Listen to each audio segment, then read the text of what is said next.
Hello friends, welcome to my channel.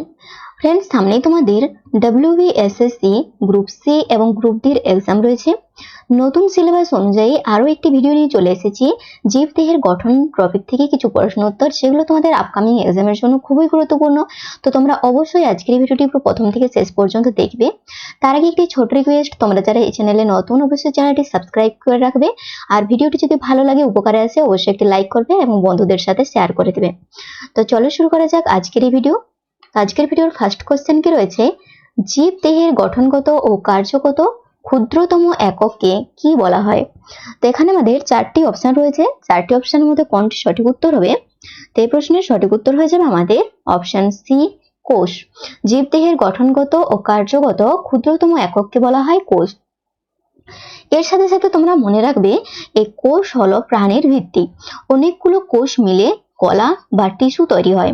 এটাও তোমরা মনে রাখবে যে অনেকগুলি কোষ মিলেই কিন্তু কলা বা টিস্যু তৈরি হয়। পরের প্রশ্নে কি রয়েছে, কত সালে বিজ্ঞানী রবার্ট হুক প্রথম কোষ পর্যবেক্ষণ করেন?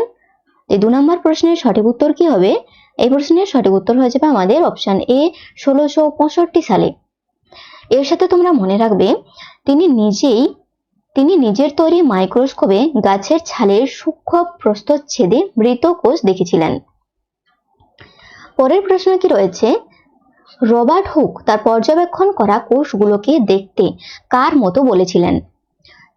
3 নম্বর প্রশ্নের সঠিক উত্তর হয়ে যাবে অপশন বি, মৌচাকের কুঠুরির মতো।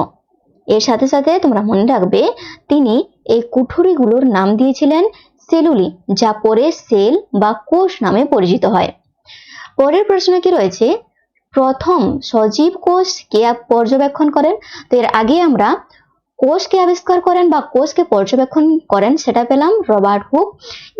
আর তিনি যে কোষটি আবিষ্কার করেছিলেন সেটি ছিল মৃত কোষ। ওকে, রবার্ট হুক যে কোষটি পর্যবেক্ষণ করেছিলেন প্রথম, তো সেটি মৃত কোষ ছিল। তো তারপরে প্রথম সজীব কোষকে আবিষ্কার করেন বা পর্যবেক্ষণ করেন। তো এই প্রশ্নের সঠিক উত্তর হয়ে যাবে আমাদের অপশন বি, লিউয়েন হিক বা লিউয়েন হক। এর সাথে সাথে তোমরা মনে রাখবে কত সালে, না 1674 সালে ডাচ বিজ্ঞানী লিউয়েন হিক বা লিউয়েন হক উন্নত মাইক্রোস্কোপের সাহায্যে প্রথম সজীব কোষ আবিষ্কার করেন। তো এই দুটো কোশ্চেনের মধ্যে তোমাদের গুলিয়ে যাওয়ার সম্ভাবনা থাকতে পারে, সজীব কোষ বা মৃত কোষ। তো সজীব কোষ হয়ে যাবে লিউয়েন হক, আর মৃত কোষ যদি বলা হয় তখন হবে আমাদের রবার্ট হুক। পরের প্রশ্নে কি রয়েছে, আমাদের শরীরে রক্তকে দূরতম প্রান্তে পৌঁছে দেয় কোন অঙ্গ? 5 নম্বর প্রশ্নের সঠিক উত্তর কি হবে? চারটি অপশনের মধ্যে সঠিক উত্তর হয়ে যাবে আমাদের অপশন সি, হৃৎপিণ্ড। এর সাথে তোমরা মনে রাখবে, হৃৎপিণ্ড পাম্পের মতো কাজ করে সারা শরীরে রক্ত সংবহন বজায় রাখে। পরের প্রশ্ন কি রয়েছে, উদ্দীপনা গ্রহণ ও তাকে উত্তেজনায় রূপান্তর করার কাজ কার? 6 নম্বর প্রশ্নের সঠিক উত্তর কি হবে? না, এই প্রশ্নের সঠিক উত্তর হয়ে যাবে অপশন বি, মস্তিষ্কের কাজ। এর সাথে সাথে তোমরা মনে রাখবে, এই মস্তিষ্ক আমাদের স্নায়বিক সমন্বয়ের কেন্দ্র হিসেবে কাজ করে।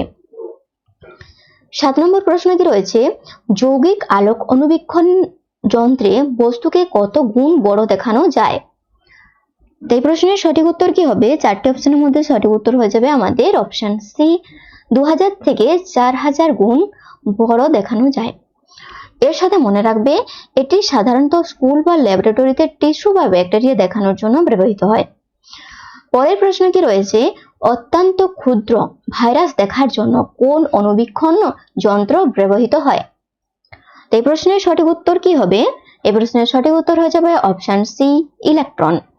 এর সাথে তোমরা আরো কিছু পয়েন্ট মনে রাখবে, যেমন এই ইলেকট্রন মাইক্রোস্কোপে বস্তুকে 50,000 থেকে 3 লক্ষ গুণ পর্যন্ত বড় দেখানো সম্ভব।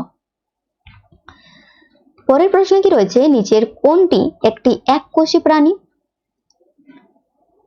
তো এই প্রশ্নের সঠিক উত্তর কি হবে? এই প্রশ্নের সঠিক উত্তর হয়ে যাবে অপশন সি, অ্যামিবা একটি এককোষী প্রাণীর উদাহরণ।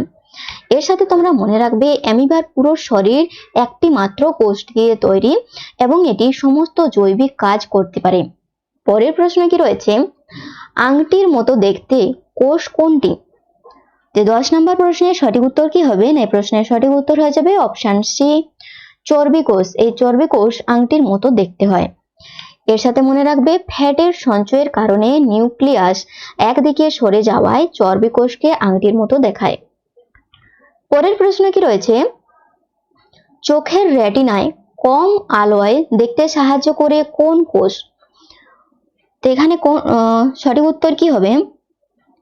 11 নম্বর প্রশ্নের সঠিক উত্তর হয়ে যাবে আমাদের অপশন বি, রড কোষ। এই কম আলোয় দেখতে সাহায্য করে আমাদের রড কোষ। এর সাথে মনে রাখবে রড কোষ দণ্ডাকার হয় আর কোন কোষ উজ্জ্বল আলোয় বর্ণ চিনতে সাহায্য করে। তো আমরা এখানে দুটি কোষ পেলাম, একটা হচ্ছে রড কোষ, একটা কোন কোষ। তো রড কোষ কি না মৃদু আলো দেখতে সাহায্য করে, আর কোন কোষ হচ্ছে উজ্জ্বল আলোতে বর্ণ চিনতে সাহায্য করে। পরের প্রশ্নে কি রয়েছে, মানুষের শরীরে জীবাণু মেরে ফেলতে সাহায্য করে কোন কোষ? এখানে আমাদের চারটি অপশন রয়েছে, চারটি অপশনের মধ্যে সঠিক উত্তর হয়ে যাবে আমাদের অপশন বি, শ্বেত রক্তকণিকা। কি করে না মানুষের শরীরে জীবাণু মেরে ফেলতে সাহায্য করে, অপশন বি হয়ে যাবে আমাদের সঠিক উত্তর। এর সাথে মনে রাখবে শ্বেত রক্তকণিকার বা WBC হোয়াইট ব্লাড সেল অ্যামিবার মতো নিজের আকার পরিবর্তন করে জীবাণু ধ্বংস করে। তাহলে অ্যামিবাও কিন্তু কি করে না নিজের আকার পরিবর্তন করতে সক্ষম। পরের প্রশ্ন কি রয়েছে, লোহিত রক্তকণিকা বা RBC রেড ব্লাড সেলের প্রধান কাজ কি? এই প্রশ্নের সঠিক উত্তর কি হবে? চারটি অপশনের মধ্যে সঠিক উত্তর হয়ে যাবে অপশন বি, অক্সিজেন পরিবহন। এর সাথে তোমরা মনে রাখবে এটি গোলাকার, দুপাশ চ্যাপ্টা হয় যাতে বেশি পরিমাণ অক্সিজেন বহন করতে পারে। 14 নম্বর প্রশ্ন কি রয়েছে, মানবদেহের দীর্ঘতম কোষের নাম কি? এই প্রশ্নের সঠিক উত্তর হয়ে যাবে আমাদের অপশন সি, স্নায়ু কোষ।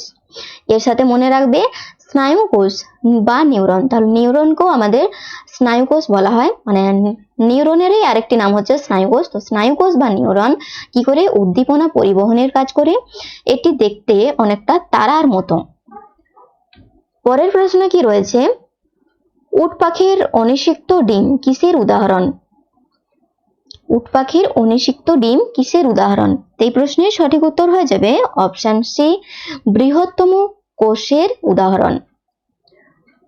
এর সাথে মনে রাখবে এটি হলো পৃথিবীর বৃহত্তম একক কোষ। তাহলে যদি বলা হয় যে পৃথিবীর বৃহত্তম একক কোষ কোনটি, সঠিক উত্তর হয়ে যাবে উট পাখির ডিম। পরের প্রশ্ন কি রয়েছে, 1 মাইক্রোমিটার সমান কত মিটার? এই প্রশ্নের সঠিক উত্তর কি হবে? চারটি অপশনের মধ্যে সঠিক উত্তর হয়ে যাবে অপশন সি, 1 মিটারের 10 লক্ষ ভাগ। এর সাথে মনে রাখবে তোমরা কোষের পরিমাপ করার জন্য এই ক্ষুদ্র এককটি ব্যবহৃত হয়। পরের প্রশ্ন কি রয়েছে, উদ্ভিদের মূল ও কাণ্ডের অগ্রভাগে কোন আকৃতির কোষ দেখা যায়? এই প্রশ্নের সঠিক উত্তর হয়ে যাবে অপশন সি, বহুভুজাকার। এর সাথে তোমরা মনে রাখবে এই কোষগুলো দ্রুত বিভাজিত হতে সাহায্য করে। 18 নম্বর প্রশ্ন কি রয়েছে, উদ্ভিদে জল পরিবহনকারী কোষগুলো দেখতে কেমন হয়? তো 18 নম্বর প্রশ্নের সঠিক উত্তর হয়ে যাবে অপশন সি, নলাকার। এর সাথে তোমরা মনে রাখবে পাইপের মতো নলাকার গঠনের মাধ্যমে জল মূল থেকে পাতায় পৌঁছায়। পরের প্রশ্ন কি রয়েছে, জীবদেহের উৎপন্ন ক্ষতিকারক বর্জ্য বের করে দেওয়াকে কি বলে? এই প্রশ্নের সঠিক উত্তর হয়ে যাবে অপশন সি, রেচন। এর সাথে সাথে তোমরা মনে রাখবে বৃক্ক বা কিডনি আমাদের প্রধান রেচন অঙ্গ। তাহলে মানব দেহের প্রধান রেচন অঙ্গ যদি বলা হয় তখন হয়ে যাবে বৃক্ক বা কিডনি। পরের প্রশ্ন কি রয়েছে, পরিবেশের উদ্দীপনার সাড়া দেওয়ার প্রক্রিয়াকে কি বলা হয়? 20 নম্বর প্রশ্নের সঠিক উত্তর কি হবে? এই প্রশ্নের সঠিক উত্তর হয়ে যাবে অপশন সি, স্নায়বিক সমন্বয়। এর সাথে তোমরা মনে রাখবে এটি প্রধানত স্নায়ু কোষ ও মস্তিষ্কের মাধ্যমে সম্পন্ন হয়। 21 নম্বর প্রশ্ন কি রয়েছে, বংশ বৃদ্ধি বা নিজের অস্তিত্ব রক্ষা করার ধর্মকে কি বলা হয়? এই প্রশ্নের সঠিক উত্তর হয়ে যাবে আমাদের অপশন সি, জনন। বংশ বৃদ্ধি বা নিজের অস্তিত্ব রক্ষা করার ধর্মকে বলা হয় জনন। এর সাথে মনে রাখবে জননের মাধ্যমে জীবের প্রজাতির ধারা বজায় থাকে। পরের প্রশ্ন কি রয়েছে, উদ্ভিদে অতিরিক্ত জল বাষ্পাকারে বের করে দেওয়ার প্রক্রিয়াকে কোনটি? তো এই প্রশ্নের সঠিক উত্তর কি হবে? 22 নম্বর প্রশ্নের সঠিক উত্তর হয়ে যাবে অপশন বি, বাষ্পমোচন। এর সাথে মনে রাখবে উদ্ভিদ তার পত্ররন্ধ্রের মাধ্যমে অতিরিক্ত জল পরিবেশে ত্যাগ করে। 23 নম্বর প্রশ্ন কি রয়েছে? নিচের কোন বিন্যাসটি সঠিক? এই প্রশ্নের সঠিক উত্তর কি হবে? এখানে কোন বিন্যাসটি সঠিক? অপশন এ, কোষ থেকে অঙ্গ, অঙ্গ থেকে কলা। অপশন বি কি রয়েছে? কোষ থেকে কলা, কলা থেকে অঙ্গ। অপশন সি রয়েছে অঙ্গ থেকে কলা, কলা থেকে কোষ। আর অপশন ডি কলা, কোষ, অঙ্গ। তো এই চারটি অপশনের মধ্যে সঠিক উত্তর হয়ে যাবে আমাদের অপশন বি, কোষ থেকে কলা, কলা থেকে অঙ্গ। এর সাথে তোমরা মনে রাখবে অনেকগুলো কোষ মিলে কলা তৈরি হয় আর অনেকগুলো কলা মিলে অঙ্গ তৈরি হয়। 24 নম্বর প্রশ্ন কি রয়েছে? একাধিক অঙ্গ একত্রিত হয়ে নির্দিষ্ট কাজ করলে তাকে কি বলে? এই প্রশ্নের সঠিক উত্তর হয়ে যাবে অপশন সি, তন্ত্র। তো একাধিক অঙ্গ একত্রিত হয়ে নির্দিষ্ট কাজ করলে তাকে বলা হয় তন্ত্র। এর সাথে মনে রাখবে যেমন পাকস্থলী ও ক্ষুদ্রান্ত মিলে পরিপাক তন্ত্র গঠন করে। পরের প্রশ্ন, ব্যাকটেরিয়ার কোষে আকার কেমন হতে পারে? ব্যাকটেরিয়ার কোষের আকার কেমন হতে পারে? এই প্রশ্নের সঠিক উত্তর কি হবে? চারটি অপশনের মধ্যে সঠিক উত্তর হয়ে যাবে আমাদের অপশন ডি, সবগুলোই সঠিক। মানে গোলাকারও হতে পারে, আবার রডের মতো হতে পারে, কমা চিহ্নের মতো হতে পারে। পরের প্রশ্ন কি রয়েছে? পেশি কোষের প্রধান কাজ কি?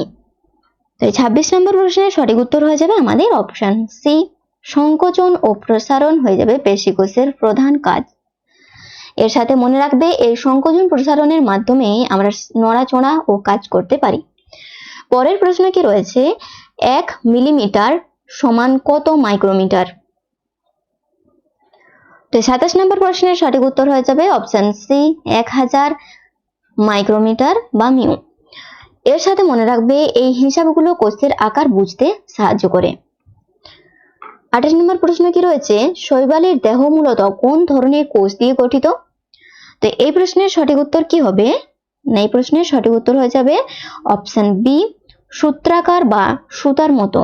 এর সাথে মনে রাখবে এদের কোষগুলো লম্বা শিকলের মতো যুক্ত থাকে। পরের প্রশ্ন কি রয়েছে?